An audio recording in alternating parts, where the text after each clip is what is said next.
É muito bom estarmos aqui como igreja, adorando a Ele e reconhecendo que 2021 é um ano chave, é um ano estratégico e é um ano que Deus preparou para que a igreja, a noiva do Cordeiro, avance para aquilo que está diante dela.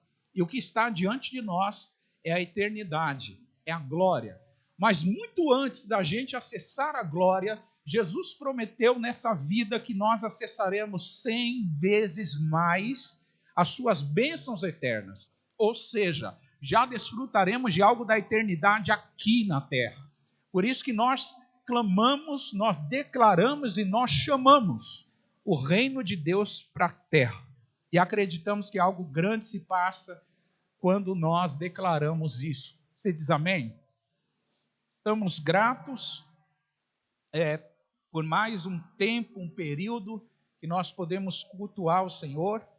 E depois de alguns cultos sem vir, nós estávamos em descanso, eu, a Nádia e o Pedro, e desfrutamos de um tempo maravilhoso de descanso, de comunhão, de partilha, de conexão, de renovo. Mas é muito bom estar de volta em casa. Esses dias a gente comentava isso em casa, né? É como bom voltar para casa. É bom viajar? É. É bom sair? É. Mas é bom você saber que você tem um lugar para você voltar. Você tem a sua casa. E eu fico pensando, se a gente já tem essa sensação aqui, qual vai ser a nossa sensação ao chegar nos lares eternos? Na nossa mansão celestial, que a palavra diz que Jesus foi preparar lugar para nós. Então pensa comigo a alegria que vai ser da gente pisar naquele lugar e dizer assim, como é bom voltar para casa. Esse é o meu lugar. Essa é a minha habitação, essa é a minha origem. E eu quero, nessa noite, falar um pouquinho sobre libertação. E entendendo com vocês que libertação é uma ferramenta de preparação. Ou seja, todos os que esperam voltar para casa, voltar para o lar celestial, que é a nossa origem, precisa entender isso. A libertação é uma chave, é uma ferramenta, é um acesso que Deus nos dá para voltarmos para casa. Então a libertação é uma ferramenta de preparação. Próximo slide, por favor. E eu quero ler com vocês o texto bíblico que está em Efésios 5. Diz a palavra: vós, maridos, amai a vossa mulher como também Cristo amou a igreja e a si mesmo se entregou por ela. 26. Para a santificar, purificando-a com a lavagem da água pela palavra, para a apresentar a si mesmo uma igreja que seja o que, gente? Diga aí. Que mais? Que mais? Que mais? Mas uma igreja que seja santa e irrepreensível. Verso 27. Para apresentar a si mesmo, ou seja, ao próprio Jesus, uma igreja gloriosa, sem mácula, nem ruga, nem coisa semelhante, mais santa e irrepreensível. Ou seja, esse é o 27. Irmãos, o que nós acabamos de ler aqui são as palavras do apóstolo Paulo. E essas palavras são dirigidas a uma igreja que ele fundou e que ele não estava mais lá. Paulo na cidade de Éfeso durante um espaço de tempo. E depois desse espaço de tempo, ele prosseguiu a missão, plantando novas igrejas, levantando novos ministros, discipulando, fortalecendo, compartilhando dons. E a igreja de Jesus foi evoluindo, foi crescendo. E nesse texto, nós percebemos que o grande propósito de Jesus para a sua igreja é a preparação. Diga comigo, Jesus está preparando a igreja. Então, próximo slide. O que é a libertação? A libertação é uma parte essencial na preparação da noiva de Cristo. O que isso quer dizer? a noiva que vai encontrar o noivo precisa ser uma noiva preparada. Precisa ser uma noiva adornada. Precisa ser uma noiva diferenciada, decorada, bela. E uma das principais ferramentas que Jesus usa para preparar a noiva se chama libertação. Qual é o objetivo da libertação? Próximo slide. O objetivo da libertação é remover manchas e rugas. Você pode dizer isso comigo? Mancha. Diga comigo, rugas. O que são isso? O que são manchas e rugas? Se a gente for olhar dentro desse contexto da noiva sendo preparada para o seu noivo, nós vamos encontrar aqui uma analogia, uma metáfora muito legal. Porque uma noiva, ela, antes de se encontrar com o noivo, ela não só se prepara colocando o melhor vestido, ela não só se prepara com a melhor maquiagem, ela não só se prepara com os melhores trajes, os melhores perfumes, a melhor maquiagem, ela tem uma preocupação de que naquele momento chave, aquele momento especial do casamento, ela não tenha nem mancha e nem ruga. Ou seja, ela não tenha algo a ser corrigido, algo a ser preparado, porque a noiva, ela tem esse coração de estar bela, de estar pronta, de estar preparada para o noivo. Então, a remoção de mancha e ruga é um dos objetivos da libertação. O que a libertação faz com o cristão? A libertação remove de nós manchas e rugas. A libertação, preste muita atenção nisso, ela desdobra as dobras da nossa alma.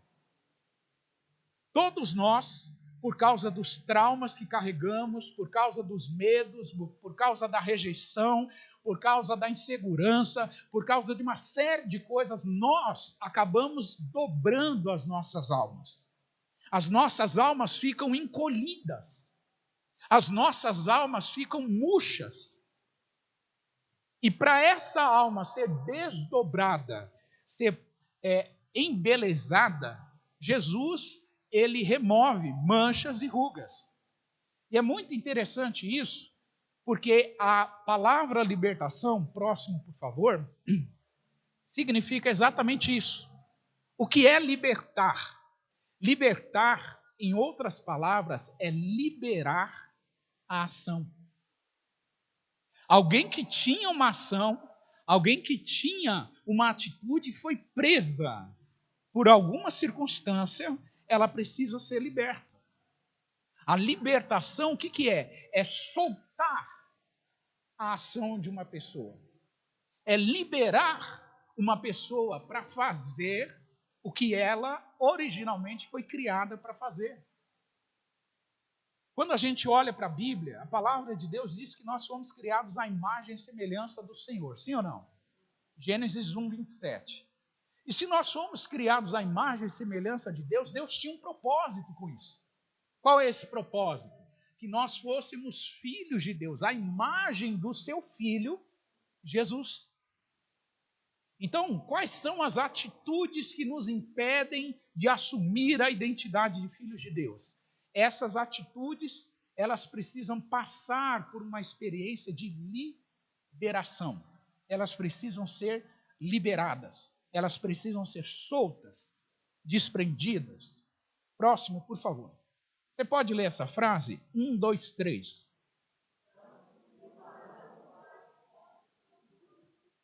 Quem aqui está se preparando? Domingo à noite nós ouvimos o Henrique pregando e falando sobre a parábola das 10 virgens. E ele comentou que na parábola de Mateus 25, 5 noivas são prudentes e 5 noivas são insensatas. A palavra diz que essas insensatas, elas estavam completamente despreparadas. Elas não estavam prontas. E por que elas não estavam prontas? Porque elas se distraíram com aquilo que era essencial. E o que era essencial para a ocasião? Ter azeite. Diga comigo, é essencial ter azeite.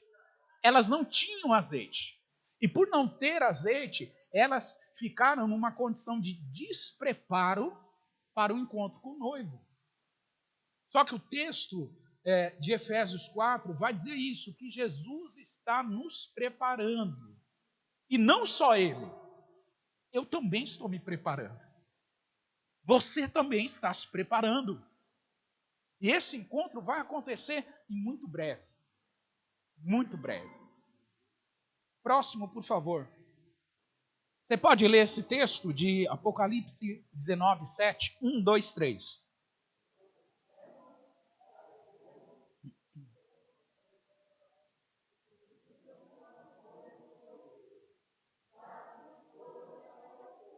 Diga assim comigo: eu me regozijo, eu me alegro, eu dou glória, porque a boda do Cordeiro já está próxima. A sua esposa, por entender que está próxima, já se aprontou, já se preparou. Veja, o Apocalipse 19, 7 vai mostrar o lado da preparação da noiva. O texto de Efésios 5 vai mostrar o lado de preparação do noivo. O noivo prepara a noiva, mas Apocalipse diz também que a noiva se prepara para o encontro com o noivo. O que isso quer dizer? Tem um aspecto da preparação nossa e tem um aspecto da preparação de Jesus. Há algo que só Ele pode fazer por mim. Há algo que só Ele pode me libertar e desdobrar na minha alma. Há algo que só Ele pode liberar, destampar para que eu tenha a ação correta. Mas existem algumas coisas que sou eu que tenho que fazer. Existem algumas coisas, como diz o verso 7 de Apocalipse 19, que pertence à esposa, à noiva de Jesus se preparar. Não é Ele, somos nós. Algumas coisas é Ele, outras coisas somos nós. Dá uma olhada nessa próxima imagem. Precisamos investir tempo diante do espelho para nos preparar para a vinda do noivo. Noiva do Cordeiro. Não é tempo de nós olharmos para os outros, acusando, julgando e apontando o dedo. É tempo da noiva colocar o espelho diante de si e olhar se ela mesma não está carregando rugas e manchas. É tempo da gente olhar para nós. É impressionante a facilidade que nós temos de olhar para o defeito dos outros. É ou não é, igreja? Vamos ser honestos, é ou não é? É. O próprio Senhor Jesus, em Mateus 7, ele disse: por que a gente repara no cisco que está no olho do irmão e não repara na trave que está no nosso? Às vezes a gente carrega uma trave e a gente está olhando um cisco no olho do outro. Então, já que a noiva sabe que a vinda do noivo se aproxima, ela precisa se preparar como? Investindo tempo diante do espelho. Agora vem uma pergunta boa. Qual é o espelho, gente? Qual é o espelho, gente? Palavra de Deus.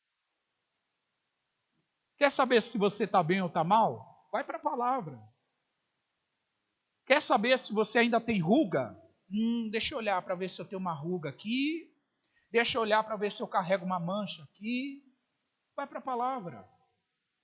A palavra vai dizer se carregamos rugas e manchas. É a palavra. Olha o que está escrito em Tiago, capítulo 1, verso 22. Vocês podem ler? 1, 2, 3.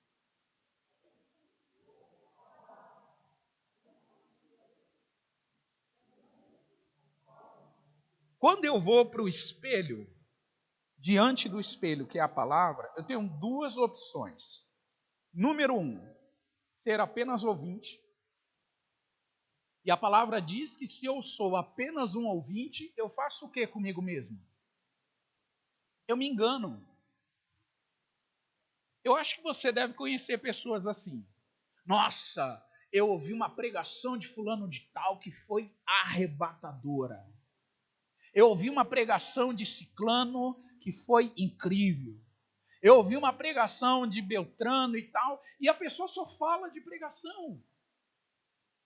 Mas não fala o quanto aquela palavra, na prática, modificou o estilo de vida dela. O quanto que essa palavra arrebatadora, na prática, mudou as atitudes, removeu manchas, removeu rugas. Uma palavra que eu não pratico não tem autoridade para remover mancha e ruga da minha vida. Uma palavra que eu apenas escuto não tem autoridade para remover as manchas e as rugas que eu carrego. Não tem autoridade para desdobrar minha alma.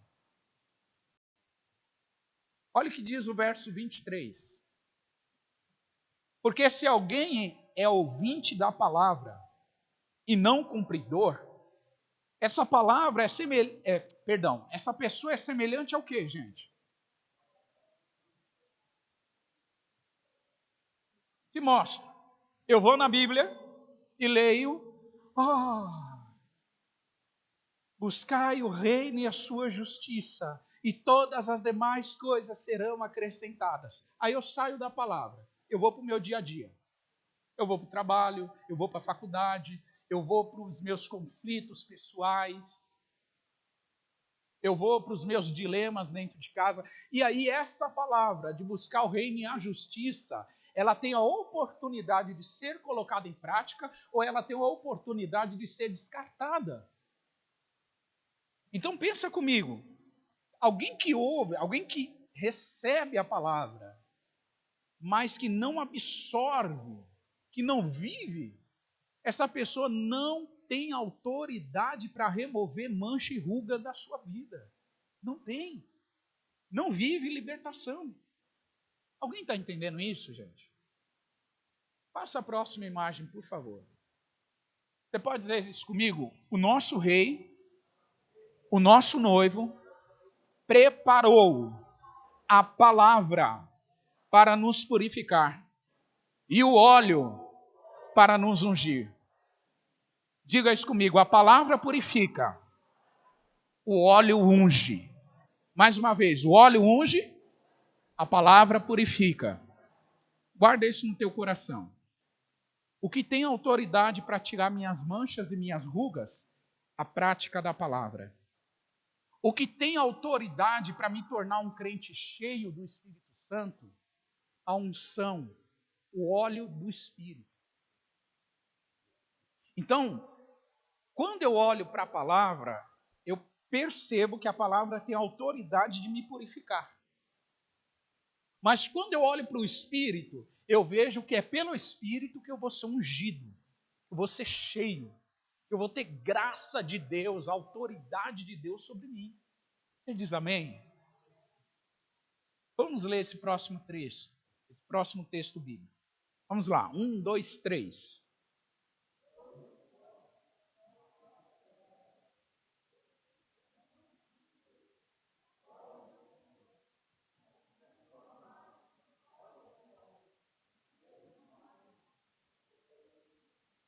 Diga comigo, cara descoberta. Diga comigo, refletir. Diga comigo, ser transformado. Diga comigo, a mesma imagem. Presta atenção nessas expressões do versículo 18 de 2 Coríntios 3. O que Paulo está nos dando aqui é um caminho para que a palavra reflita em nós uma disposição, uma opção de transformação, um impacto transformador que nós ainda não experimentamos. A palavra fala sobre sermos transformados de glória em glória. Sabe o que isso quer dizer? Nós não temos limites de transformação. É ilimitado. O nível de transformação que eu tenho hoje, amanhã eu posso aumentar. O nível de transformação que eu tenho amanhã, no mês seguinte eu posso ampliar. Como, pastor? Permitindo que o espelho de Deus ele mostre as atitudes que eu devo ter para remover rugas e para remover manchas. Já viu aquela propaganda dos cremes milagrosos que remove ruga e mancha? Tira pé de galinha, já viu? Pois é. A palavra de Deus vai dizer que os pés de galinha que a gente carrega não são os do rosto. O do rosto é o de menos. É o de menor problema. Os piores pés de galinha que a gente carrega são na alma. As piores rugas. Né?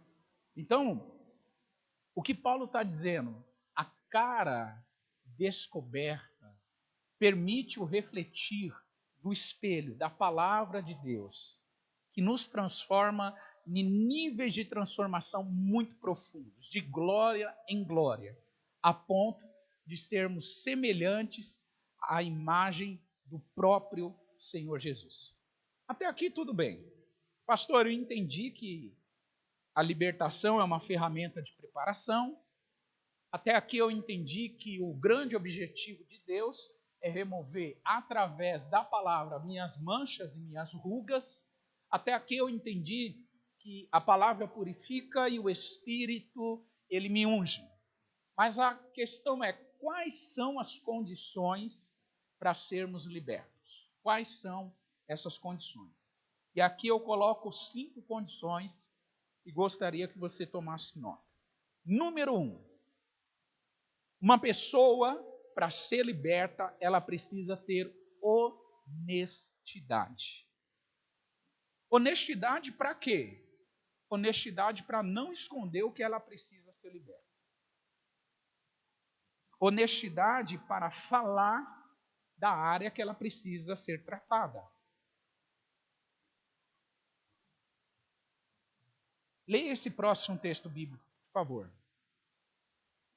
1, 2, 3.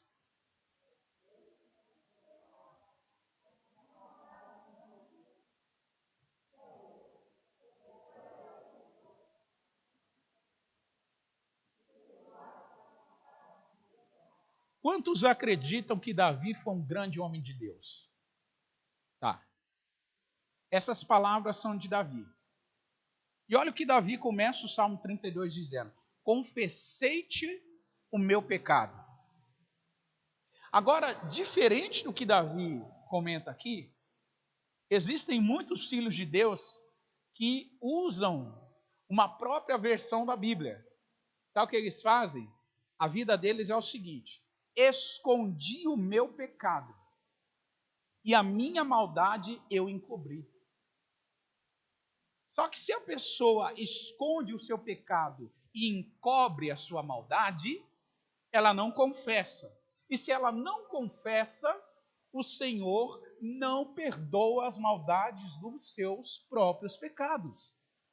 Você está aí, irmão? Presta atenção nisso. A gente precisa ser um povo mais honesto diante de Deus. Mais honesto diante das pessoas que Deus coloca para nos ministrar. Sabe por quê?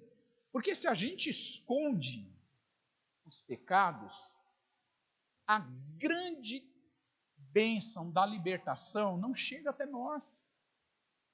É bíblico. Davi é uma prova disso. Ele começa o Salmo 32, o verso 5 do Salmo 32, dizendo isso: eu confessei. Confessei. Não encobri. Eu não escondi. Número 2. A segunda condição para sermos libertos é termos humildade para reconhecer que dependemos de Deus. Diga comigo, eu dependo de Deus. Você pode dizer isso mais uma vez? Eu dependo de Deus. Olha o que diz Tiago 4,6. Antes da maior graça, portanto, ele diz: Deus resiste aos soberbos, mas dá o quê? Graça ao humilde. 7. Sujeitai-vos, pois, resisti ao... E ele, um ponto de atenção. Tudo começa com a sujeição. E aí vem a pergunta: uma pessoa que não é humilde, ela se sujeita a quem, irmãos?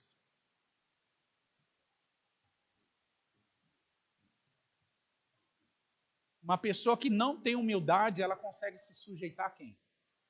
Ninguém. Ninguém.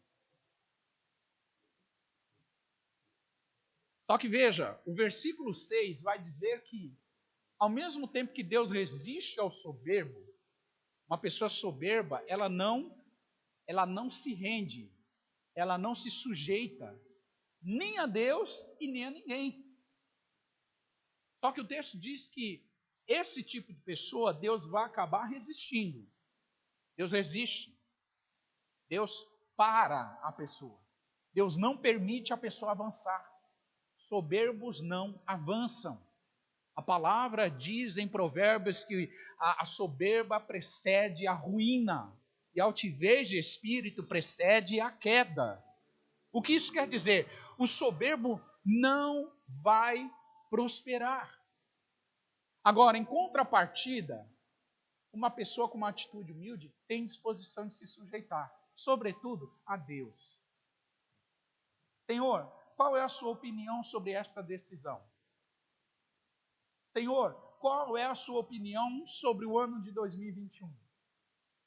O que o Senhor tem reservado para a minha vida para a próxima semana, para o próximo mês, para os próximos dias? Qual é a faculdade que o Senhor tem que eu curse, quer que eu curse? Qual é a pessoa com quem o Senhor quer que eu case? Qual é a cidade, o bairro, a rua que o Senhor quer que eu more? Qual é o tipo de negócio que o Senhor quer que eu empreenda? Percebe? Sujeição. Mas em contrapartida, do versículo 7, o versículo 6 de Tiago 4 vai mostrar a atitude do soberbo. Soberbo não é assim. Soberbo já sabe.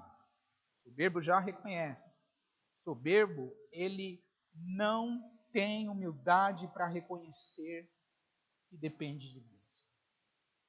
E depender de Deus é chave para a libertação. Depender de Deus é chave para ser liberto. Número 3. Qual uma outra condição para a libertação? Diga comigo, arrependimento. Arrependimento para fazer o quê, gente? Virar as costas para o pecado. Veja, um arrependimento que não faz a gente virar as costas para o pecado não é um arrependimento, é um remorso. Remorso provoca tristeza pelo pecado. A gente peca e a gente fica triste. Mas só o genuíno arrependimento promove em nós uma tristeza tão profunda que gera em nós uma atitude de virar as costas para o pecado. Só o genuíno arrependimento faz eu e você virarmos as costas para o pecado, porque senão é remorso. E o remorso não tem o poder de nos libertar. Veja o que diz Lucas 15, 7. Digo-vos que assim haverá alegria no céu por um pecador que faz o quê, gente? Diga comigo, mais do que, pastor? Do que 99 justos que não se arrependem.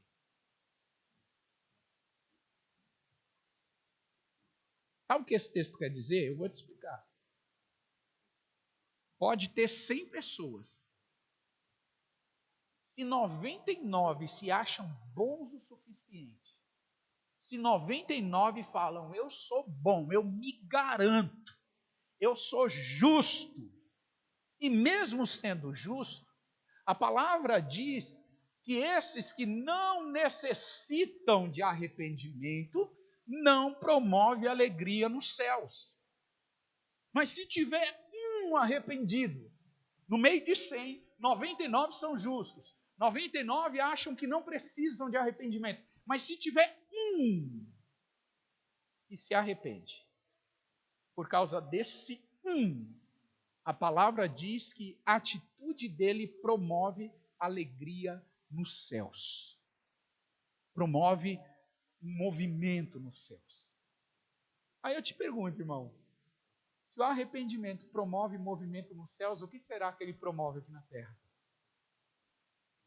Se nos céus já tem um movimento, imagine o poder do arrependimento aqui para soltar cadeias, para romper grilhões, para liberar a nossa ação que está presa, para desdobrar a nossa alma que está dobrada. Pensa no poder do arrependimento. Foi baseado nisso que em Mateus 3,8, João Batista disse assim: produzam frutos dignos de arrependimento. Frutos de arrependimento. Então, a terceira condição para a libertação é o arrependimento. Diga comigo: honestidade, humildade, arrependimento. A quarta condição para a libertação é o perdão. Por que perdão? Porque o perdão é uma chave de reconciliação. Através do perdão somos reconciliados com Deus e somos reconciliados com o próximo. O perdão nos reconcilia com Deus, com o próximo, e digo mais, nos reconcilia conosco mesmo. Porque você sabia que tem vezes que, às vezes, a gente tem que se perdoar? Quantas pessoas erram e não se perdoam? Quantas pessoas pecam, erram, fazem más escolhas, pedem perdão a Deus, Deus já perdoou elas, pede perdão para a pessoa que é ofendida, as pessoas já perdoaram elas, mas elas não se perdoam pelos erros que cometeram. Então, o perdão é uma chave de reconciliação em três direções: na direção de Deus, na direção do próximo e na minha própria direção. Olha o que diz a palavra em Mateus 6,14. Porque se perdoardes os homens as suas ofensas, também o vosso Pai Celestial perdoará a vós. Se, porém, não perdoardes os homens as suas ofensas, também o vosso Pai não perdoará as vossas ofensas. Diga comigo: o perdão é uma chave de reconciliação. Quinta condição para a libertação é a renúncia. Olha que interessante. Primeiro, honestidade para reconhecer. Segundo, honestidade para não esconder. Segundo, humildade para reconhecer que dependemos de Deus. Terceiro, arrependimento para virar as costas para o pecado. Quarto, perdão, porque é uma chave para reconciliar. E depois que eu estou reconciliado, eu tenho autoridade. Diga comigo: autoridade para renunciar vem depois. Diga comigo: vem depois da reconciliação. Se você renuncia a algo e você ainda não recebeu perdão, que você ainda não se arrependeu, a renúncia daquilo não tem autoridade. A autoridade da renúncia vem depois que eu recebi o perdão. E eu percebo que eu sou perdoado. Porque a renúncia ela é importante porque ela nos desliga das obras do diabo. Se o diabo me conectou através de um trauma, através de uma dobra na minha alma, através de uma ruga, através de uma mancha na minha vida, se o diabo me conectou e me prendeu, eu tenho que ter autoridade para me conectar aos céus e desligar as cadeias na terra. Mas essa autoridade vem depois que eu fui perdoado. Vem depois que eu liberei perdão. Se eu não solto o perdão, eu não tenho autoridade na minha renúncia. Se eu não me perdoo a mim mesmo, eu não tenho autoridade na minha renúncia. Veja o que diz 1 João capítulo 3, verso 8. Quem pratica o pecado é de quem, gente? Porque o diabo vive pecando desde quando? Para isto o Filho de Deus se manifestou. E ele se manifestou para quê? Veja, o ato de desfazer as obras do diabo está associado à manifestação do Filho. A manifestação do Filho traz o quê, gente?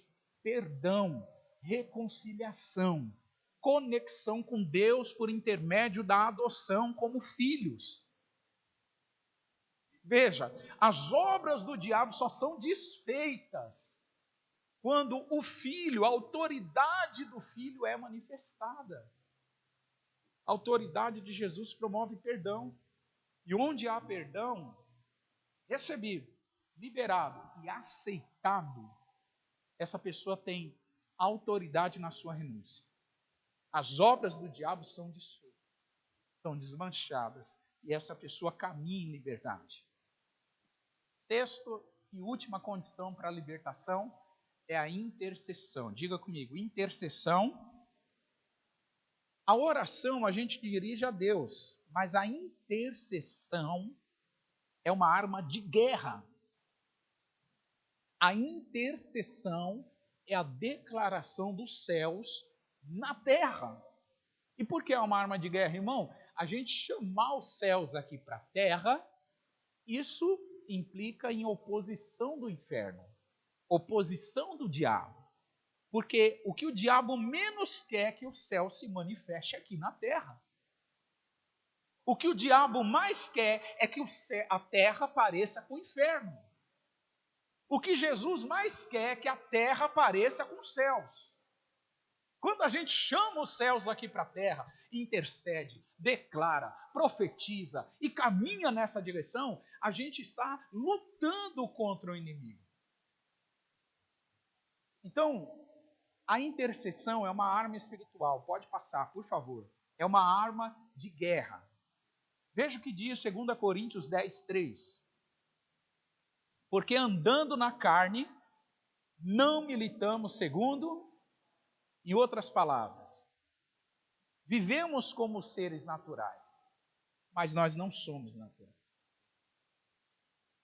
Vivemos como homens e mulheres comuns, mas não somos homens e mulheres comuns. Vivemos numa sociedade de gente comum, mas nós não somos pessoas comuns. É isso que Paulo está dizendo. A gente vive na carne, mas não luta, não milita, não guerreia segundo a carne. Próximo. Por isso que as armas da nossa guerra, elas não são o quê? Mas sim poderosas em Deus. Poderosas em Deus para fazer o quê, gente? Conecta isso com 1 João 3,8. O Filho de Deus se manifestou para fazer o quê? Desfazer as obras do diabo. E Paulo está dizendo que o Filho de Deus que se manifestou, que desfez as obras do diabo, concedeu à igreja autoridade, poder, armas espirituais para destruir fortalezas. Ah, irmão, nós temos autoridade. Ontem eu estava numa reunião de pastores e eu morri de rir. Porque esse ano a gente não está tendo carnaval no Brasil. Alguém diz amém para isso? E aí o pastor olha para nós assim e fala, está vendo? Vocês oram 15 anos para o carnaval acabar. Quando acaba, você fica aí reclamando que não tem feriado. Irmão, eu lembro de horas. Quanto tempo a gente ficou naquele movimento de intercessão lá e de adoração profética, Zona Sul em adoração? Foram horas. Quantas? 48 horas seguidas de adoração. A gente tinha turnos lá de 6 horas, por aí. 6 horas, o povo adorando, profetizando. Na época do carnaval, as pessoas indo para a rua comemorar o carnaval e a igreja intercedendo em jejum, profetizando, declarando, anunciando que os céus vai vir para a terra. horas, por ano seguido. Agora a gente não tem carnaval, gente. Pastor, mas e as pessoas que tiveram a sua economia abalada porque não tem carnaval? Tem muita gente que depende da economia do carnaval. Fica tranquilo, Deus vai abrir outras portas. Deus não depende de um carnaval para gerar renda para ninguém. Deus não pactua com o inferno. Carne é carne, espírito é espírito. E o que eu aprendo, irmãos? A igreja estava exercendo autoridade para destruir fortaleza e agora nós estamos num ano que não tem carnaval. Não vai ter desfile. Nem no AMB, nem no Rio de Janeiro, o Sambódromo do Rio. Nem canto nenhum. Não vai ter. Ai, tem coisas aqui que eu gostaria de falar, mas eu não posso falar. Eu vou ser mais contido.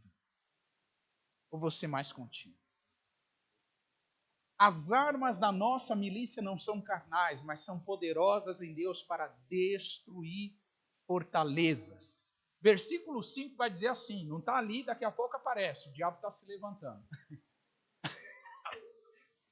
Mas ele vai cair. Destruindo os conselhos, olha isso. Destruindo os conselhos e toda a altivez que se levanta contra o conhecimento de Deus. Contra o que Deus quer fazer. E aí Paulo vai dizer, levando cativo todo entendimento à obediência de Cristo. Todo entendimento à obediência de Cristo. Irmãos, não importa o quanto de pluralismo, de relativismo, não importa o quanto relativizada está a nossa sociedade, não importa quais são as correntes filosóficas que estão ordenando na nossa sociedade, não importa os pensamentos ideológicos partidários, o que importa é que a igreja tem autoridade de trazer todo o pensamento em obediência a Cristo, a Jesus. É a palavra de Deus em 2 Coríntios 10. A igreja está praticando isso. Diga comigo, uma igreja que tem armas espirituais, que usa a intercessão como arma de guerra, tem autoridade nos céus e na terra. Sabe o que Jesus disse para Pedro? Eu te dei as chaves. E você tem autoridade para ligar na terra o que vai ser ligado no céu. Concordar aqui na terra o que vai ser concordado no céu. E desligar na terra o que vai ser desligado nos céus. Irmãos, há muitos pregadores, homens de Deus, mulheres de Deus, que estão dizendo que 2021 é o ano do restart, da reconfiguração. Parece que o mundo voltou a zero. Parece que tudo zerou. Foi dado um reset em toda a história humana. Mas Jesus disse algo muito forte. Vai passar os céus e a terra, mas a minha palavra não há de passar. E sabe o que a palavra de Jesus diz em Lucas 10:19? Eis que vos dou poder ou autoridade para pisar serpentes e escorpiões, para pisar toda a força do inimigo, e nada vos fará dano algum. Eu termino. Se coloca de pé, por favor. Dizendo algo muito simples. A libertação não é alívio de problemas. Não é. A libertação é um recurso para que eu e você se pareçam mais com Jesus. Através da libertação, não é só alívio de problemas. Não rola só alívio de problemas, liberação de problemas. Através da libertação, nós nos parecemos mais com Jesus. Com Jesus. Diga comigo, eu recebo autoridade para interceder. Diga comigo, eu recebo autoridade para renunciar. Diga comigo, eu recebo o perdão de Deus, que é a chave da minha reconciliação. Diga comigo, eu me arrependo a ponto de virar as costas para o pecado. Diga comigo, eu ajo com humildade para reconhecer que dependo de Deus. Diga comigo, eu tenho honestidade para não esconder as minhas falhas. Irmãos, eu quero orar com você por esta palavra. Eu te trouxe aqui um entendimento, um fundamento bíblico sobre o que é libertação. A libertação é uma das chaves para nos preparar para o encontro com Jesus. Então, eu gostaria que você pegasse essas condições e aplicasse na sua própria vida. Pastor, eu já sou liberto, glória a Deus por isso. Mas você tem níveis mais profundos de liberdade para desfrutar. Pastor, eu acho que libertação tem a ver com uma campanha de 7, 21 ou 40 dias. Eu te respeito. Mas a Bíblia diz que se o Filho vos libertar, verdadeiramente sereis livres. A palavra diz que quando a gente conhece a verdade nos libertará. Então, abra o teu coração agora.